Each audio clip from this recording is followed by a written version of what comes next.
The prayer altar is the altar of consecration.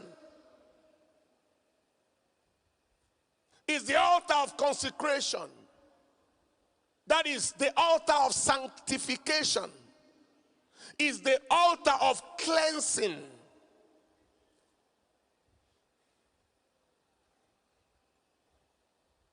To step into the presence of God is both to expose and expel sin. It exposes and expels. That was the lesson we learned from the life of Isaiah in Isaiah chapter 6 verse 1 all the way to verse 9. In the year King Uzziah died, I saw also the Lord sitting upon the throne, high and lifted up, and his train filled the temple.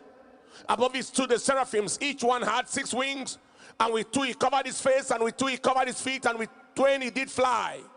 And one cried unto another and said, Holy, holy, holy is the Lord of hosts. The whole earth is full of his glory. And the post of the door moved at the voice of him that cried, and the house was filled with smoke. Then said I, woe is me, for I am undone. When I saw God, when I stood before his presence, I saw how undone I was, how unclean, and how I dwelt in the midst of a people of unclean lips. For my eyes have seen the King, the Lord of hosts. Then flew one of the seraphims unto me, having a live coal in his hand, which he had taken with the tongues from off the altar. And he laid it upon my mouth, and said, Lo, this has touched thy lips, and thy iniquity is taken away, and thy sin is purged. At the place of the altar, the prayer altar, is the place where sin can be exposed and expelled. When you see the Almighty, you will also see your iniquity. In the presence of his holiness, your filthiness is exposed. That is what happens.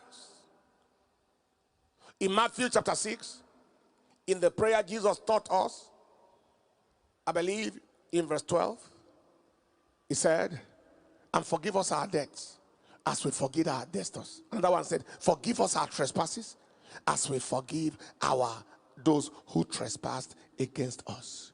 Beloved brothers and sisters, this is the matter. You cannot live in prayer and be comfortable in sin. And you cannot live in sin and be comfortable in prayer. That's how it is.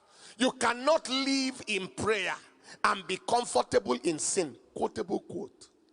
And you cannot live in sin and be comfortable in prayer.